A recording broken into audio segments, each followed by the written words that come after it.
What's up, everybody? It is your Monday Night Raw post show for Monday, March 22nd. Charlotte Flair has COVID.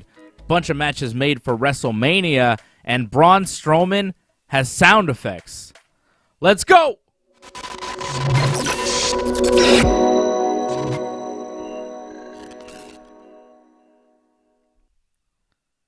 Yeah, what's up, everybody? Thank you for joining me. I'm Dave.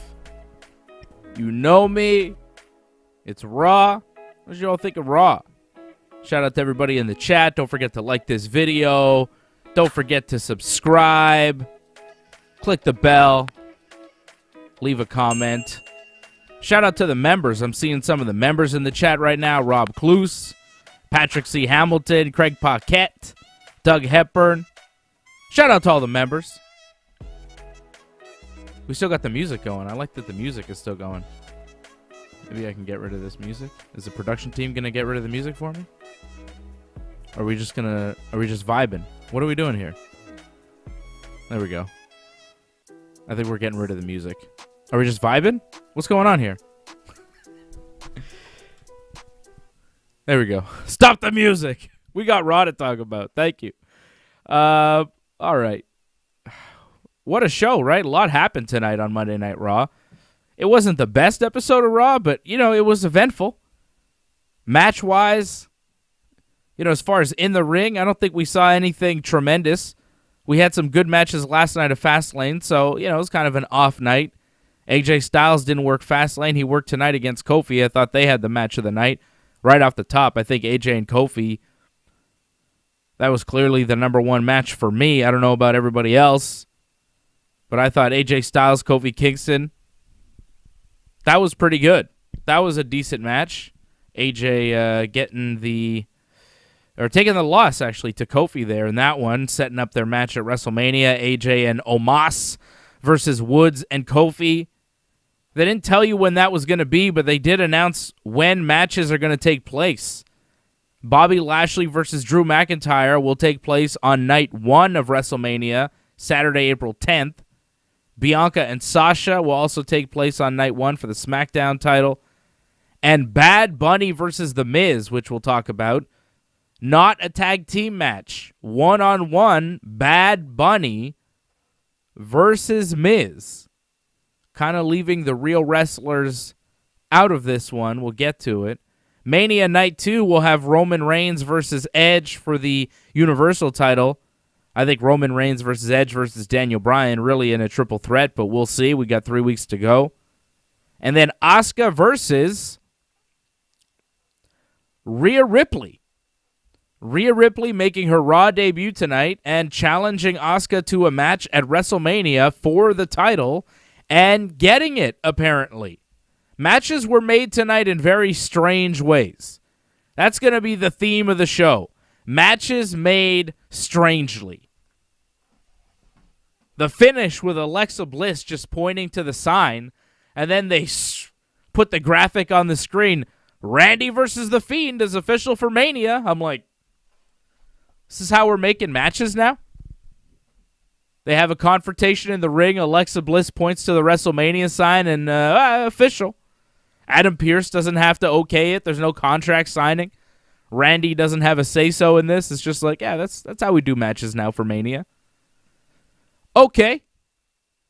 It was a weird one.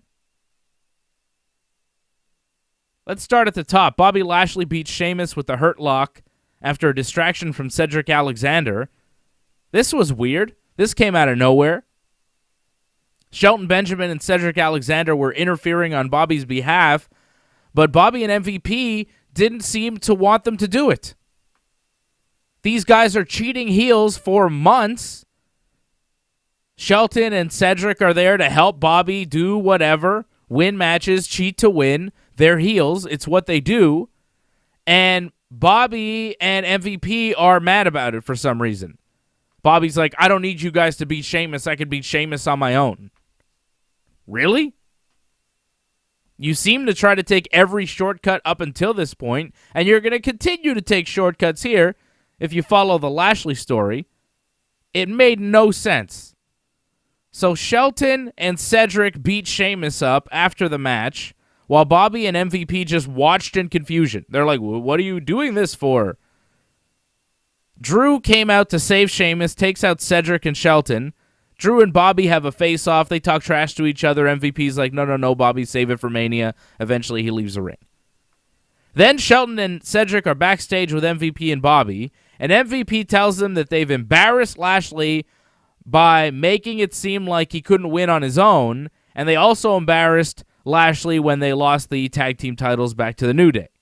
So they're an embarrassment, and MVP's very disappointed in Shelton and Cedric. Drew McIntyre's backstage with Adam Pearce, who's like in charge, kind of.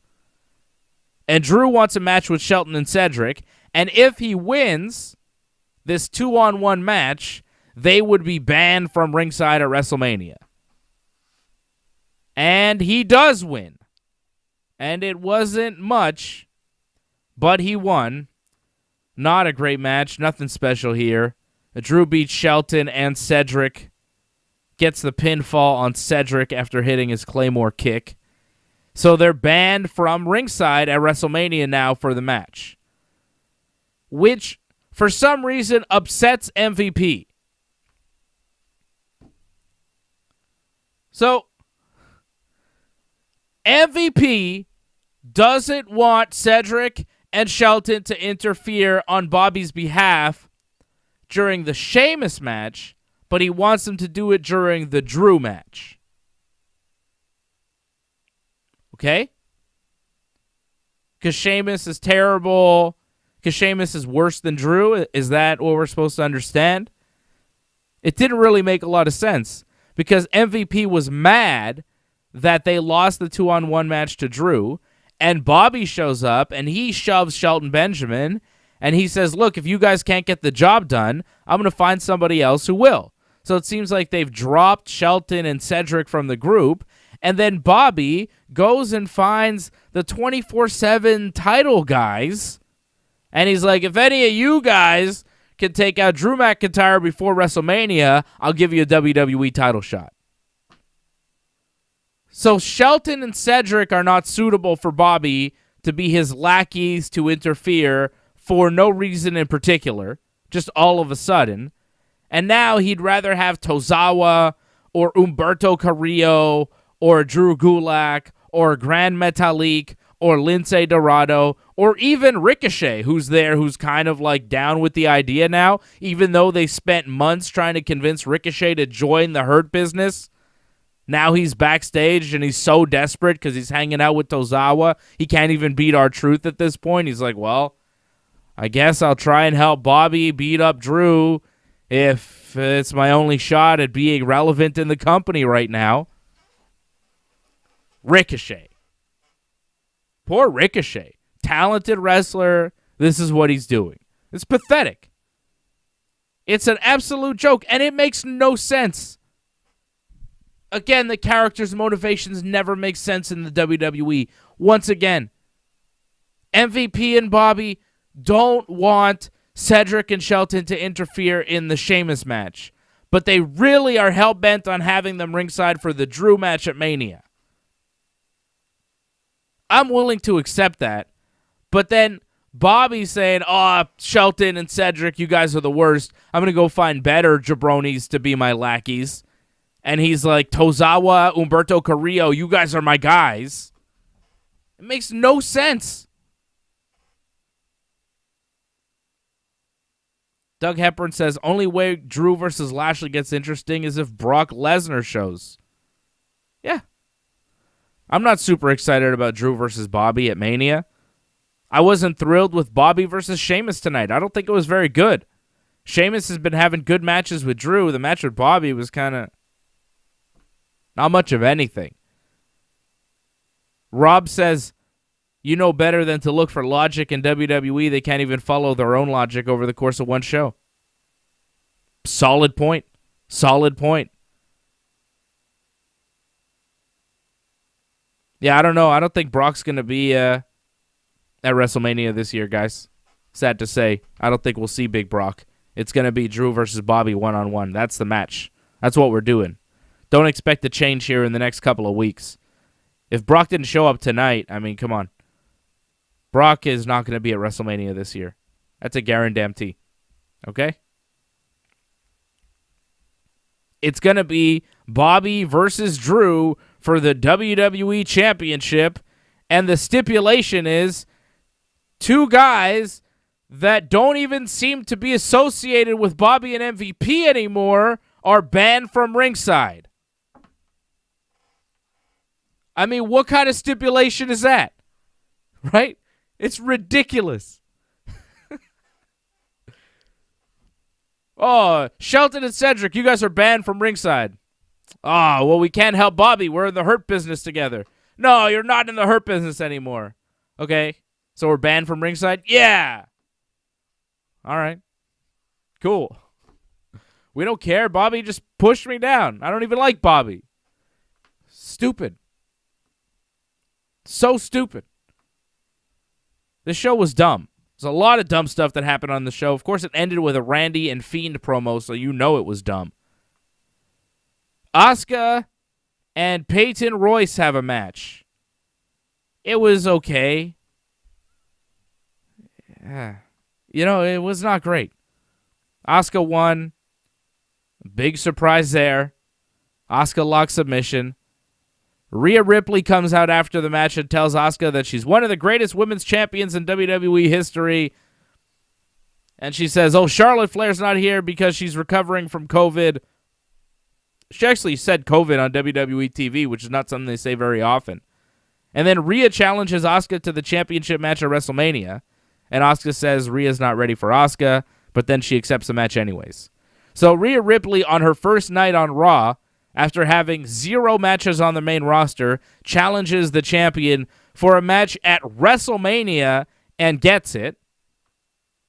This is probably because Charlotte is not around because she has COVID, but maybe not because Rhea was supposed to debut anyways. I think this was always supposed to be, well, maybe not always. I think when Lacey Evans was around, it was supposed to be Lacey and Charlotte at Mania. But then Lacey got pregnant, so they had to change things up. And then I think they figured, okay, we'll do Charlotte, Asuka, Rhea at Mania.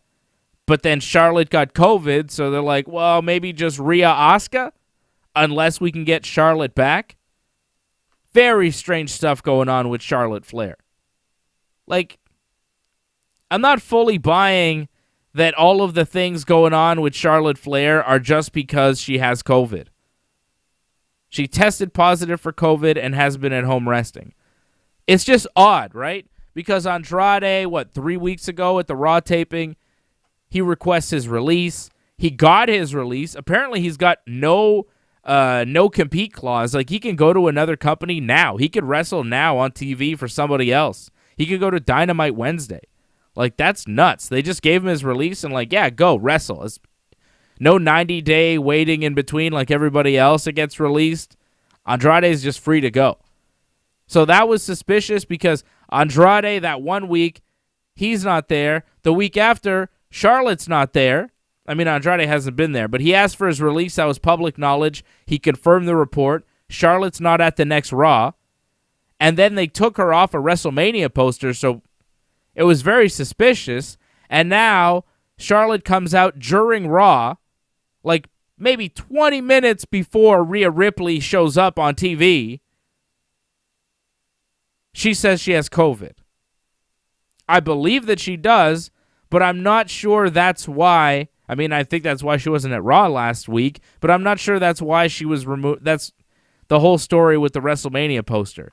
Because why wouldn't they keep her on the WrestleMania poster if they, like, I think they're still planning on using her at Mania, right? It's very weird.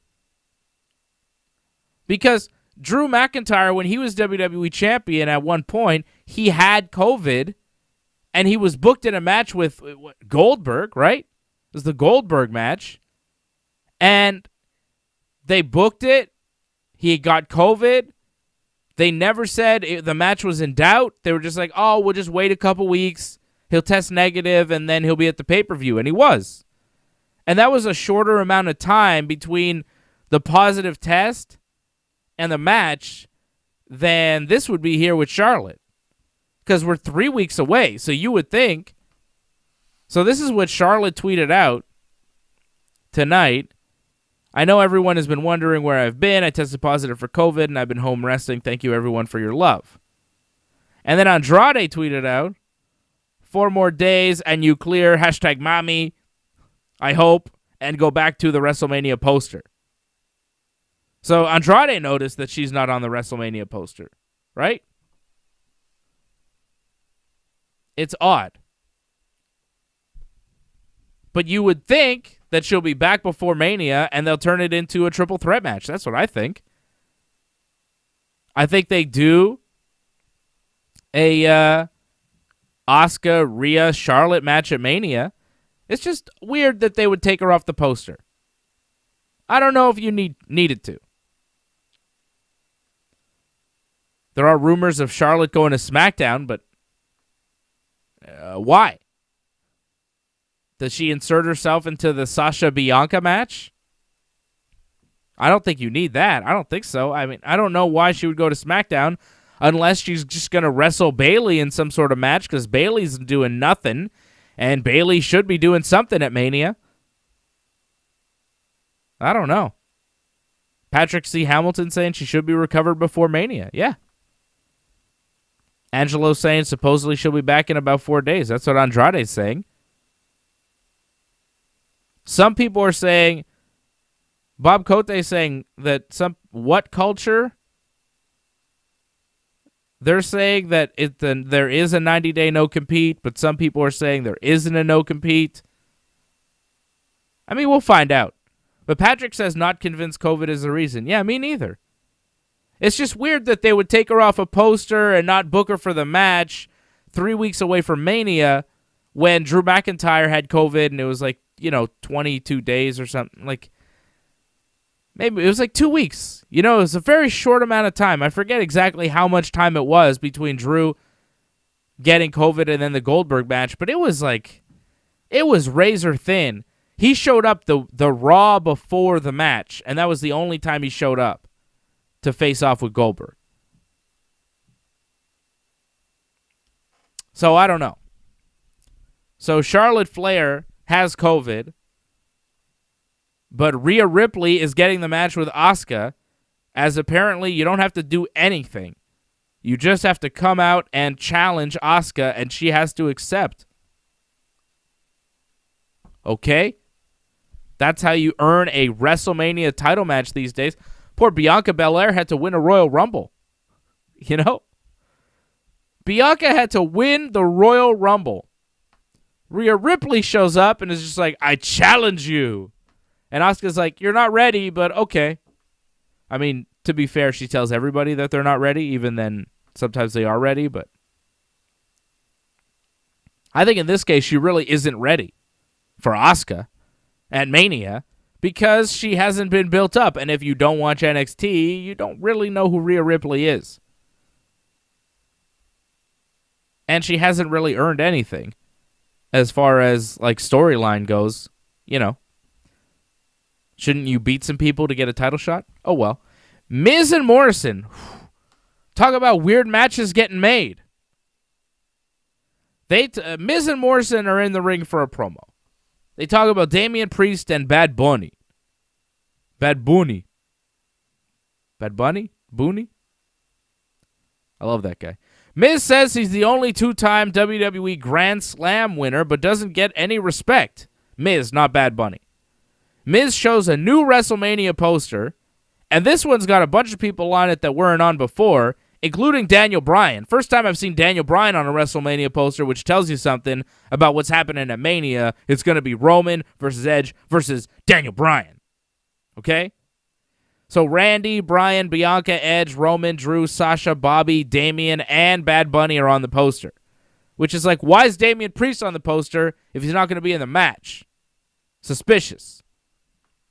And then Miz shows footage of him hitting Bad Bunny with the guitar last week. And then he announces that they're going to premiere their music video, Hey Hey Hop Hop, a song dedicated to Bad Bunny, next week on Raw.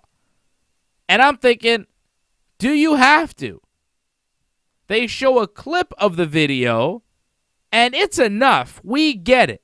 We don't need to see the whole thing on Raw. It better be like 2 minutes or under.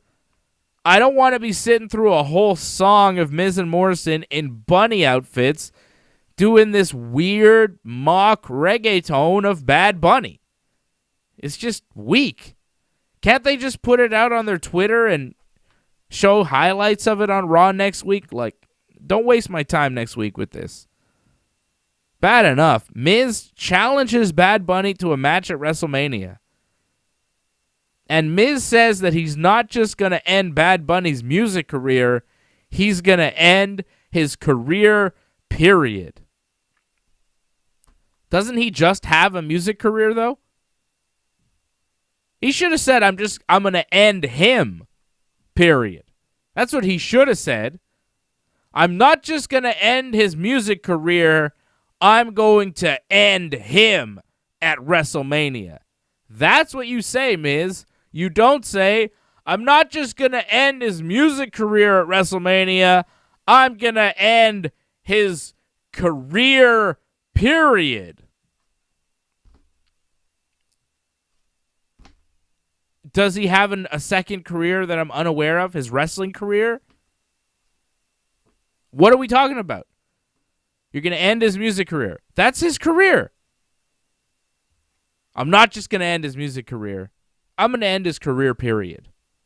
How about I'm going to end him, period?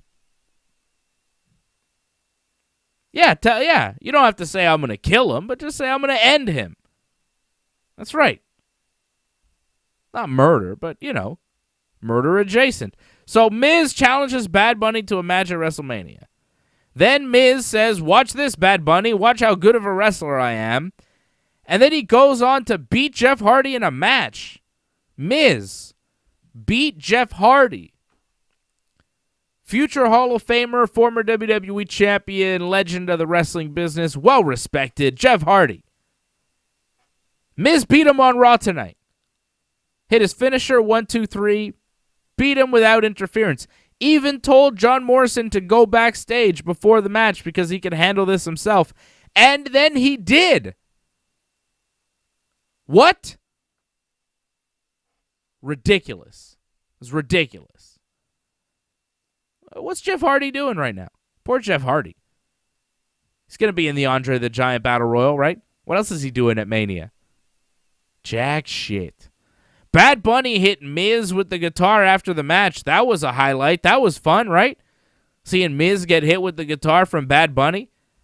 Bad Bunny then ran out of the ring, picked up a microphone, was terribly out of breath. You notice that? You notice how out of breath Bad Bunny was?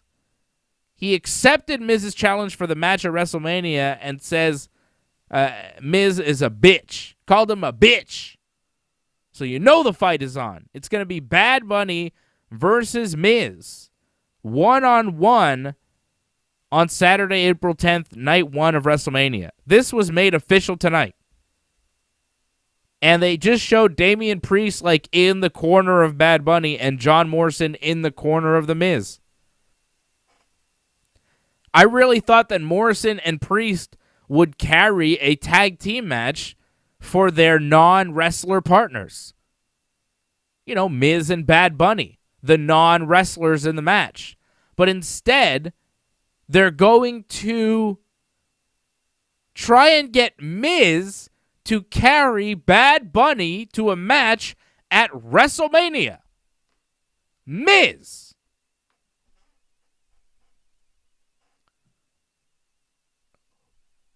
You know how bad that's going to be? I mean, I cannot imagine how bad that's going to be. I'm seeing people saying Hardy Boys and AEW would work. It's not going to happen. He's locked up in a contract for another couple of years, I think, at least. So Jeff's not going anywhere. Maybe Bad Bunny should go to AEW. He's got to wrestle Miz 1-on-1. He should complain about his booking. If I were Bad Bunny, I'd say, look, man, you got to put me in there with somebody that can work, that can carry me. Shaq got Cody. I'm going to go to AEW and wrestle with somebody that can work. Not like this Miz character. This is ridiculous. I'm not a wrestler. I'm Bad Bunny. Don't you know? Estoy en mi peak. Booker T. You know what I'm saying? Bad Bunny. I'm not a wrestler. I'm just a guy who raps. I'm a music artist. Like, Bad Bunny should be disappointed with his booking right now for WrestleMania. He comes to WWE and he's got to wrestle The Miz. That's who they give him as a WrestleMania opponent. You know? That sucks. Think about the opponents that celebrities have got in the past. Floyd Mayweather got Big Show. What are the other? Lawrence Taylor got Bam Bam Bigelow at WrestleMania, right? Bad Bunny has to wrestle Miz? Poor Bad Bunny. I mean, poor us, because we're going to have to watch this thing. At least if it was a tag team match, Damian Priest and John Morrison could do some stuff and it wouldn't be so bad. But one-on-one? I don't know what this is going to be. I hope Bad Bunny is really well practiced, but this is going to be terrible. I really think Bad Bunny should complain. Like, really? This is who I'm getting? This is who you give me? All the celebrity matches in the history of the business, have they ever given a worse wrestler the job of carrying a celebrity to a WrestleMania match? I don't think they have. I think Miz is the worst guy they've ever given this spot to. It's like, oh, okay, Big Show, you got to do this thing with Akibono. You know, Big Show, he knows what he's doing. But Miz? Miz is going to have to carry this non-wrestler to a match. You know, Ronda Rousey's first match in WrestleMania, she was in there with Kurt Angle as her tag team partner. Triple H was in there. Stephanie, who's a seasoned veteran, you know. Bad Bunny has to wrestle Miz. They are screwing Bad Bunny. What did Bad Bunny do? Give him the tag team match. I don't know what they're thinking.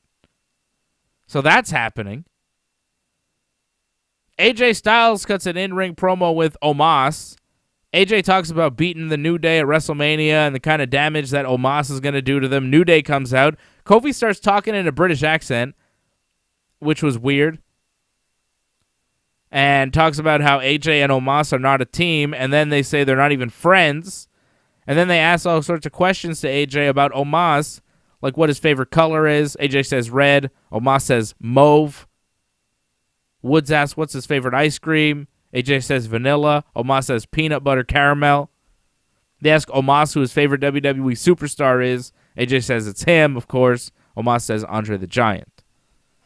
So Woods and New Day trying to plant the seeds of distrust between Omos and AJ, and I think that's where we're headed. I really think that's the program, and that's why we're doing this match at WrestleMania. I was a little bit confused when they booked it, but now I get it. They're trying to make Omos a wrestler, and his first opponent really will be AJ Styles. They're going to use AJ to try and make Omos into a wrestler. And who better than AJ Styles to kind of help a young wrestler along who, you know, they want to make into something. I don't know what Omos is actually like in the ring. The fact that he hasn't wrestled so far tells you maybe not good.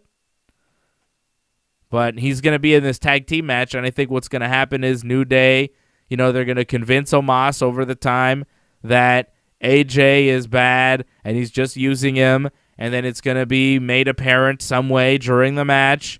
You know, Omos is going to do something wrong, and AJ is going to berate him or hit him, and Omos won't like it, and Omos will attack AJ or just leave the ring, leaving AJ alone to lose the match to New Day. I think that's where we're headed. Unless, you know, they want to make it a thing and give the titles to AJ and Omos and then have them run with the belts for a bit before they break them up. But I don't think they do that. I think they just break them up at Mania and then they do AJ Omos post-Mania. Kofi beat AJ. Sorry, I skipped over the most important part of this whole promo. AJ Styles danced, which was great. AJ dancing was my highlight of the night. By far. I'll watch this all day. Look at this guy. Look at this guy. Hey, J Rocks. He was doing AJ Rocks. Look at him dancing. It's not enough. WWE didn't give me enough. He was really dancing for a while. He was doing New Day dancing, and New Day was upset about it, and it was fantastic. Look at that man. Oh, I could watch AJ Styles do the New Day dancing all day. It was funny. It was funny stuff. That was a highlight of Raw. I don't think there was anything better than AJ Styles dancing on Raw tonight. Really. Like, I'm not even kidding. That was my favorite part of Raw. It was funny, and then AJ had a good match with Kofi. AJ Styles is the best thing on Raw. Is anybody surprised? You know? Is anybody surprised that AJ Styles is the number one guy on Monday Night Raw? I'm not. He's one of the best wrestlers in the world today. He's clearly the best guy on Raw, and that's why he's the highlight of the show. Kofi beats AJ after the SOS. Omos was walking after Xavier Woods, which distracted AJ on the top rope and allowed him to fall into the finish, the SOS from Kofi. So already you see, you know, the team not working cohesively. Omos kind of lumbering after Woods on the outside. AJ gets distracted as he's on the top rope, about to do his phenomenal forearm. AJ falls off the top rope, gets rolled up by Kofi. 1, 2, 3, it's over. Another distraction finish, which once again, WWE wrestlers, the least focused athletes on the planet. Could you imagine if once a UFC show, every UFC show, somebody lost because they were distracted by the corner, the opposite corner, yelling something at them? Because that's basically what happens every WWE show. Somebody from another team says something or moves around outside the ring. It distracts the wrestler, causing them to lose. That would not happen in the UFC. I say that having seen the Kevin Holland fight this past Saturday night. If you don't know what I'm talking about, it was kind of what happened, but he did it to himself. Just talking to everybody outside the cage during his fight, and he lost. It was very strange. But that doesn't usually happen in the UFC, but it happens every week in the WWE. Somebody in the ring looks outside and loses. If that were to happen in the UFC, it would be like a scandal. It's just regular in the WWE. So dumb. So many distraction finishes. It happens constantly. At least once a show, sometimes multiple times during the show. I mean, tonight it happened multiple times during the show, right? Bobby beat Sheamus. Sheamus got distracted by Cedric. Asuka beat Peyton, no distraction. Miz beat Jeff Hardy, somehow no distraction. Kofi beat AJ, distraction. Drew beat Shelton and Cedric in a 2-on-1 by himself, no distraction. Nia and Shayna beat Sexy Muscle Friends with a distraction from Reginald. Braun Strowman beat Elias. I mean, he didn't need a distraction for that. But you see, most of the matches tonight had a distraction finish. It happens constantly in the WWE. It happened 3 times tonight. And they had about 5 matches, right? It's not good. It's lazy booking. Nia and Shayna beat Dana and Mandy. Dana taking the pinfall from Nia after she got distracted by Reginald on the apron. Reginald flipped to the ring, flipped around the ring, and even flipped in the ring during the match. During the match, he got in the ring. And Naomi and Lana were on commentary, and Naomi's like, how come he's doing that? He's allowed to do that? I couldn't do that. Why is he allowed to do that? And I'm sitting at home going, yeah, I know. It's ridiculous. Why is he allowed to do that? There's no answer, because WWE is a stupid show. That's why, Naomi. I'm sorry. You work for a stupid company where the rules don't really apply, and that's what we saw tonight. We saw Reginald in the ring during a match, cause a distraction, was on the apron, causing Dana to get distracted. No consequences, no repercussions. It's fine. You're allowed to do that, apparently. But sometimes you'll get disqualified for doing it. So, I guess it depends on the ref. No sense in this show. So it seems like we're headed towards Nia and Shayna versus Dana and Mandy versus Lana and Naomi versus probably another tag team that I'm forgetting on SmackDown. Or maybe not. At WrestleMania. Is there another team on SmackDown? The Riot Squad? Oh, Natty and Tamina, I think. Natty and Tamina probably get into that match. Shane McMahon. Oh, boy. This shit. Shane McMahon, Elias, and Jackson Riker are in the ring for a promo. Shane says he would have beat the peanut-brained Braun Strowman last night if he wasn't injured. So Shane has a fake knee injury, and that's why he didn't wrestle Braun at Fastlane. Shane says the match will happen whenever his knee heals up. Shane says, you know, Elias, you didn't get the job done last night, but that's okay. You can try again tonight. They had this shitty, no-point, goddamn brutal match at Fastlane, and they fucking redo it on Raw? Just do the promo, man. Skip the match next time. Wasted time, garbage. It was wasted time bullshit when you did it at Fastlane. It was worse tonight. And Braun Strowman, he runs around the ring to do his big running shoulder tackle spot, the Strowman Express. And as he's running and shoulder tackling Jackson Riker and Elias, there are train sounds echoing in the Thunderdome. This is during the match. He has sound effects like a fucking cartoon. What the fuck? What the fuck is that? Fucking train sound effects? Are you kidding me? What the fuck? It's ridiculous. Fucking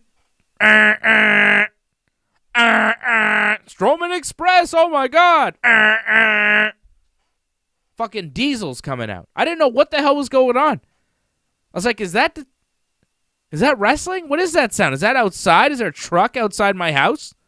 No. That was the show. That was the TV. That was Raw. Braun Strowman has sound effects now. It's the only difference between the match tonight and the match last night. Tonight he has fucking sound effects. Kill that shit dead. Never do that again. Never do that again. You gotta be fucking joking me with the horn sounds when Braun's running around the ring. Ridiculous. So, Braun beats Elias with the power slam after the horn sounds. Shane and Elias actually sang a song together called Braun is Stupid. He lives in a forest full of stupid trees. As any man can plainly see, Braun is so stupid. This segment is fucking stupid, Shane. Fuck you, Shane. I don't want to see this shit. Braun Strowman shows up and he's like, I don't care if you've got a peg leg, Shane. Nothing's going to stop me from giving you the ass woman that's coming to you. But then Braun didn't go beat Shane up. He had a match with Elias. He was like, I'm going to get you, Shane. But then he didn't go after Shane at all. He went after Elias. And he had his match with sound effects. Shane, after the match, came into the ring and he hit Braun with his crutch. Braun no-sold the crutch, turned around, like, hits him, boom, in the back, bends the thing. Braun's just like, you make me angry. Turns around. Shane goes, you stupid son of a bitch. And he runs out of the ring, down the ramp to the stage. So, he was faking the knee injury, folks. No shit. And then Braun gets on the mic and says, I guess your knee healed up, Shane. I challenge you to a match at WrestleMania. Let's end this. And I'm like, yes, please end this. Shane says, I accept any kind of match that you want at Mania, and I'm going to crush you because you're stupid. Stupid. This is all so stupid. This is a terrible story. I don't think anybody's excited for the match. And you know it's going to be some sort of stipulation gimmick match, right? Because Shane said any kind of match you want. I don't know. No holds barred. Hell in a Cell. Hell in a Cell is a good idea to keep anybody, from interfering and to keep Shane kind of confined. And Shane always does crazy shit in Hell in a Cell. Do a Hell in a Cell. It won't do that. They should, though. I think the match, is going to be spotty. Shane will do a big dive into crash pads and whatever. I don't give a shit about seeing Braun Strowman wrestle Shane. I don't give a shit for Braun Strowman being bullied by Shane McMahon because Shane calls him stupid. No one gives a shit about this story. It's really been sloppily put together. The song tonight was just cringy. It's awful. And it's almost like Shane knows it's bad, but he's going through with it anyways because they got nothing else. It's bad. Braun seems excited because he gets to wrestle Shane at Mania, like he gets to be included in the show, He's getting a big spot. Braun should be happy with the spot he's getting. He gets to wrestle McMahon at WrestleMania. That's always a big deal. But Shane is just kind of like, guess I'm wrestling Braun Strowman. What's the story? He's stupid. And I just call him stupid over and over again? Mm-hmm. Can I have somebody to play off like Elias or something? I don't know. Like, it's so bad. I feel like Shane knows it's bad. Braun, you're stupid. Ah! Braun is stupid. Shane's right. I think that's the problem with the story is that most of the audience kind of agrees with Shane. They see Braun's actions and, like, his character. He kind of is stupid, right? Like, he's this big, angry guy who yells and screams, and he's, like, mad about stuff all the time. His first beef with Shane was that he wasn't included in the Elimination Chamber match that was all former WWE champions, even though he was not a former WWE champion, and it didn't seem like Shane McMahon was in charge of booking that Elimination Chamber match. It seemed like that was Adam Pearce, but, Braun seemed to just blame Shane. Braun is kind of stupid, isn't he? Isn't that part of the gimmick? He's like big stupid monster. How's he a babyface here? I think Shane is the babyface. He's just pointing out what we all see. Oh, Braun, you're stupid. And then Braun gets mad. And Shane is the smaller guy. So, smaller and older. He's like 50 years old. Half Braun's size. It's ridiculous. How is Shane the heel here? Braun is dumb. Shane's just saying it. Shane's smaller. Shane's the babyface. Fuck Braun. Braun is fucking stupid. Randy Orton's kind of dumb too. Or at least this story that he's in is really dumb. Although I've heard things about Randy Orton. I'm pretty sure Jericho even called Randy Orton stupid in one of his books. I think the exact quote is, I'm not saying Randy Orton's dumb, but he once said he wasn't the sharpest bulb in the shed. I think that's a quote from one of Jericho's books about Randy Orton. Randy Orton cuts an in-ring promo. Randy talks about burning the Fiend alive. He says that last night at Fastlane, when he saw the Fiend, he could smell burning flesh. And he's not even sure what he saw last night, but he knows it was an abomination. Randy says after tonight there will be no more Fiend. And after tonight, the bullshit comes to an end. Yeah, fucking right, Randy. Randy said bullshit on TV, which I think you're allowed on Raw now once in a while. Like, one guy's allowed to say it, one bullshit per show.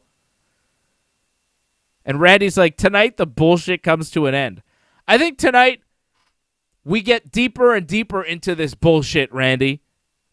Because Alexa Bliss showed up right after, and she tells Randy to be careful what he wishes for, and she has a jack-in-a-box, and she's like cranking the thing, and the little jack-in-a-box pops out, and it's a little Fiend. And then you cut back to the ring, and there's a cameraman jumping out of the ring because the Fiend lights are hitting. Right? The Fiend lights are hitting, and the cameraman, like, that was great. The cameraman's like, oh, I better get out of here because the Fiend's coming, and Randy's got to be alone in the ring.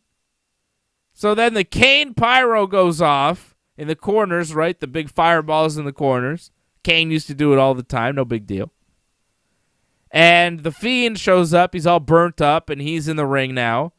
And Randy's got his back to him. And then he does this super dramatic, dumbass turn. Like he doesn't know who's right behind him after the pyro and all this shit has gone on. All these lights and all these fucking sound effects are happening.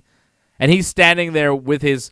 He's just in the corner of the ring. He's looking in the corner. And like there's a whole ring behind him.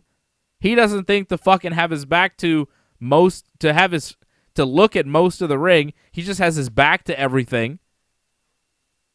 Then he slowly does this big, dumb, dramatic turn, and he's like, oh shit, it's the Fiend. No shit, it's the Fiend, Randy, you dumb fuck. So then Randy, he's like, oh, I'm prepared for this. I knew you would come. And he takes out a can of gasoline. And he starts to douse the Fiend in gasoline, and the Fiend just stands there. He's been gone for months because Randy burnt him alive. He's clearly suffering some of the after effects because his suit and his mask is all burnt up, and he looks all charred. But when Randy douses him in gasoline, he just kind of stands there and does nothing. Eventually, Randy went to a match, and he went to light it, and that's when the Fiend started advancing on Randy, and Randy hit him with the RKO.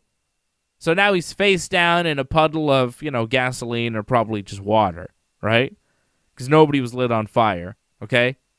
So Randy hits Fiend with the RKO. Then Alexa Bliss gets in the ring, and Randy faces her with his back to the Fiend for a long time. It's like, Randy, have you never seen a horror movie before? The monster's going to get up behind you. Come on, man. And then he does, of course. Fiend stands up. Randy turns around. Fiend puts the claw on him, then gives him the Sister Abigail, and Randy's down. And then Fiend and Alexa are just standing over a dead Randy. And Alexa points at the sign, and a graphic goes on the screen of Randy versus Fiend at WrestleMania. And the show ends. What the fuck? That's how we're making matches. Alexa Bliss just shows up and points at the sign. And we have a match. Somehow the WWE graphics team was ready for that. Did the Fiend challenge Randy to a match? Did Randy challenge Fiend to a match? Did anybody accept a match? Did Adam Pearce book a match? Or did Alexa Bliss just point at the fucking sign? This is how we're doing things. Alexa Bliss points at the sign. There's a match. Rhea Ripley shows up, gets a match. How are these matches being made? Some people have to earn matches. Other people, it just happens. I don't understand.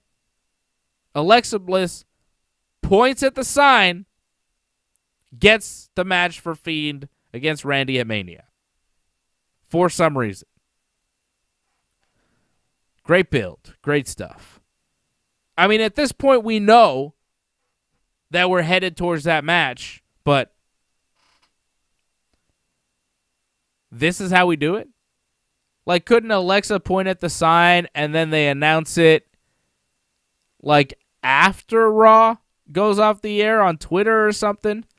Because doing it right then, it's just like, oh, this is all fake. We have the graphic ready. It's all fake. But if you do it after Raw, you could say, oh, well, Adam Pearce has decided that there's going to be a match at WrestleMania between these two guys because there's unfinished business. And then you announce it on Raw next week or on Twitter or whatever. You know, there's other ways WWE could have done this instead of just throwing the graphic on the screen. They had real trouble with graphics on the screen. They were trying to show you what was happening on Saturday and then Sunday night, and they were trying to get to the Roman Reigns Edge graphic, and it just stayed on Miz and Bad Bunny. And then it went to black, and the announcers were having all sorts of trouble, but they got through it. But good God almighty.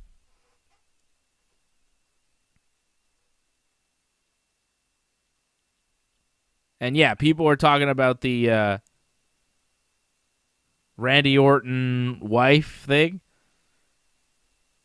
I don't know if you guys caught that, but Randy Orton tweeted this and then deleted it. He says, apparently my wife doesn't care too much for Alexa Bliss. Maybe Soulja Boy should tell her it's fake. So Alexa Bliss did like a mounted cover, like she kind of straddled Randy's bare, you know, I mean, he's not wearing a shirt, right? His bare chest. And she's wearing a skirt.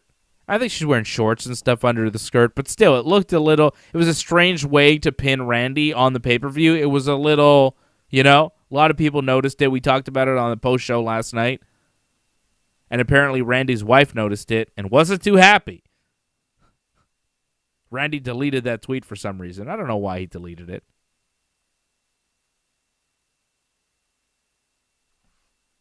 But that's what happened. And that's what's going on at WrestleMania. Yeah. A lot of weird matches. A lot of weird matches happening.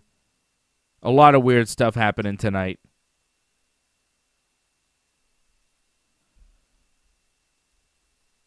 Checking the chat here.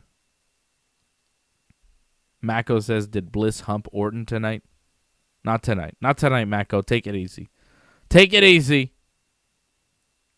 Douglas Hepburn says Shane will probably trick Braun at a contract signing. Yeah. Some sort of trickery, continuing the story that Braun is stupid, when really his whole character has been kind of dumb. I saw somebody on the chat earlier talking about Braun. They made a good point, but now I can't find the message.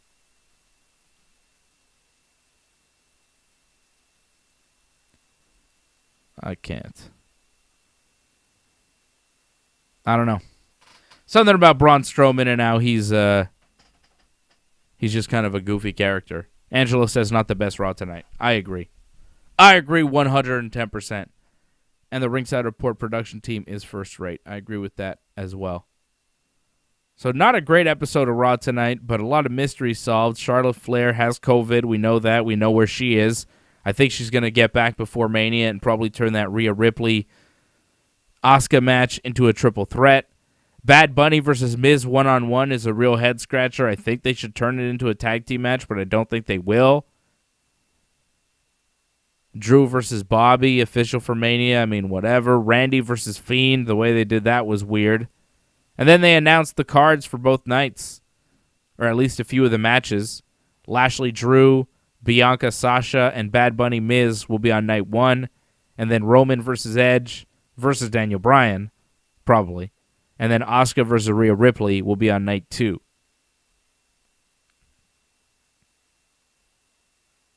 So that's the big news coming out of Monday Night Raw.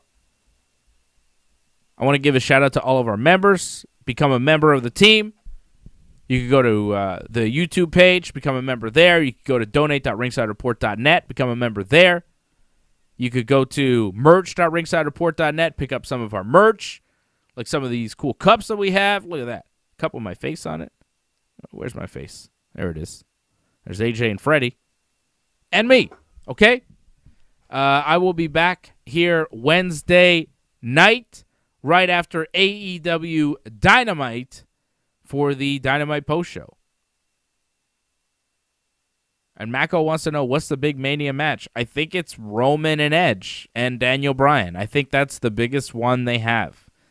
If you're talking about what's the main event, what's the headlining match, it ain't Drew and Bobby.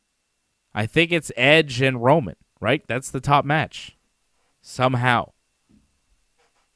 How is that the top match at WrestleMania? You know, I mean, it is what it is. That seems to be the biggest match that they're doing at Mania this year. It's all right. Especially if Daniel Bryan's in there, I think it'll be really good. Bryan and Roman last night was fantastic. So, I think that's the biggest match as far as box office. You know, I don't know. I don't think they're really hitting it this year.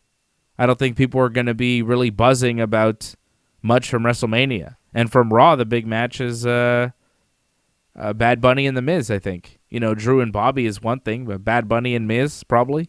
That's the big match. Asuka and Rhea, maybe. It's kind of fun. I think the match will be good. Asuka, Rhea. The way they got there is kind of weird, but I think the match itself will be very good. They're very talented wrestlers. I think they'd have a kick-ass match at WrestleMania, with or without Charlotte. And I think Bianca and Sasha are going to have a good match, too, for the SmackDown title. I think there's some good matches, but nothing like headline major box office. Like no Undertaker, no Brock Lesnar, no John Cena, no Rock. You know what I mean? Like no big stars. Which I don't know if that's a bad thing. Because you're kind of now relying on your real guys to carry the show, not part-timers. Which is what we've wanted for some time, right? And that's kind of where we're at. But once we're here, we're like, damn. Well, we had part-timers for so long, you never really built any of these mainstay guys to be that credible as legit box office. So come WrestleMania time, right? No Triple H, no Brock, no Taker, no Cena, no Dwayne. There's a lot of guys that they would usually bring in this time of year that they're not bringing in this year. And you kind of, no Goldberg, nothing. So you're seeing a WrestleMania match with, most of the full-time talent. Edge, I guess, is the only guy who you could kind of consider part-time, but he just wrestled on SmackDown. He's on most of the shows. He's not really wrestling full-time. If they were on a full schedule doing house shows and stuff, I doubt he'd be doing that. But, yeah, as far as box office, we're kind of in a spot where the WWE has relied on some of these old-timers for so long, and now they're just not around anymore. Some of them are in AEW, right? Sting, Big Show, right? Christian, even. Some of those guys are just not wrestling anymore. So the WWE, and also some of those guys, have a high price tag that WWE doesn't really want to pay right now if they're not going to be filling a stadium. So there's that. So they haven't really done a great job of building their main roster because when they brought in the part-time talent, they fucking beat the main roster most of the time, which is not smart. They had Goldberg do a couple jobs, and that was good. He lost to Braun and he lost to Drew, so that was good, but at that point, I don't know if there was much juice left in Goldberg. I think they squeezed all the juice they had left with the Drew match, and that's it. Like, I can't imagine using Goldberg anymore. Brock, he's a guy they could still bring back and be dangerous, but he's taken a lot of high-profile losses too. He's getting older, and he costs a lot, so I don't know. The Rock versus Roman Reigns is always going to be a big match. I think they might do it next year. I think it would be big, but Rock is very busy, and he's getting older, so you never know. Cena, I think, will be back at some point in the future, not this year. Triple H will wrestle again, but probably not this year. There's no reason for it. So a lot of their big stars that they've had to kind of prop up the shows in the past, not around anymore. And they didn't use those guys effectively to put over a lot of these younger stars. Some of them did. Brock put over some guys. Roman Reigns, Seth Rollins, a lot of those, even Drew McIntyre. Brock, say what you want about him, but he lost when he needed to, and he put some guys on a higher level by losing to them. Seth, Roman, Drew all benefited from Brock. Goldberg, did Braun really benefit from beating Goldberg at Mania last year? I don't know. Did Drew benefit from beating Goldberg this year? Yeah. Maybe a bit. Maybe a bit. Give him that. But, you bring in a lot of your part-timers, and they're beating up a lot of these main guys, and then your main guys, they just haven't got over as stars. And, they haven't really done a great job of pushing those main guys properly. A lot of that 50-50 booking, a lot of that, well, I'll win here, and then you win here, and I'm going to beat you, but only because you got distracted. And then you're going to beat me, but only because I got distracted. And nobody's really going to look good at all going forward because nobody could get a clean victory on anybody. And they just do that over and over again, and you can't really build anybody that strong. Even Drew McIntyre, they tried to build. Why did he lose the title to Randy and then win it back? Why? What was the point of that? Why not keep the title on Drew the whole time? Why did he have to lose to Randy? To keep Randy strong? Randy's already strong. He's already built. He's already golden. He didn't need to win the belt. But they do that. They stretch things out. They want to even things out. And that's why they can't build big stars. And that's why nobody's really big box office right now.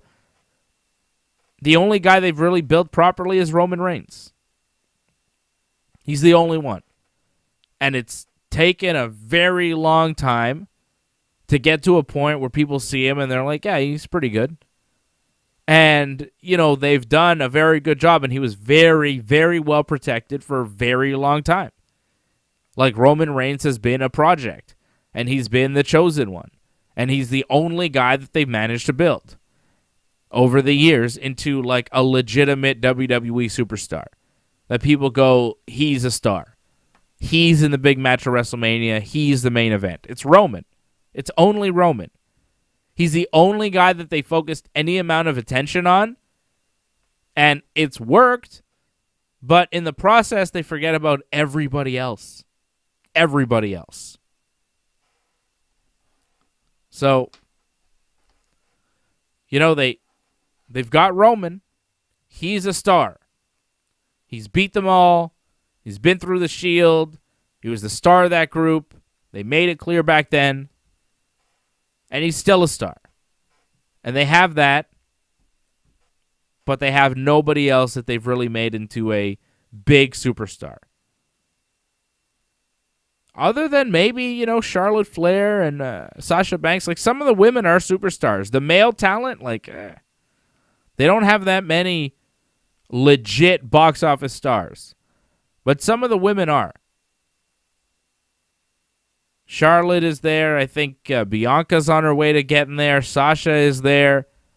Asuka is there in a way. I think Rhea could get there as well. They have some women that are legitimate stars. They have done a good job And the women themselves have done a really good job of getting themselves over and elevating themselves. Good group of talent there, too. And they focused on them. They focused on Charlotte. They made her into a star by building her properly over several years. Not too many men have got that treatment in WWE. Not too many.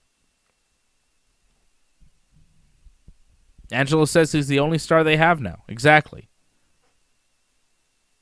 Doug Hepburn says Moxley knew too. What did Moxley know? Well, I think what Doug is saying is that Moxley knew that he was not the chosen one, right? And I think he knew that he was always going to be number 3 in the Shield, which is not a terrible spot to be. Like, you're still going to be one of the main guys in the company. I think that they would have always done something with Dean Ambrose. I think if Dean Ambrose was around a contracted WWE talent, he'd be involved in some sort of program for WrestleMania. Like, he would not be one of the guys chasing R-Truth ever, right? Like, Dean Ambrose, if he were around in WWE, he'd be featured in some way on the card. But I don't think he was ever going to be like the main event, the top guy.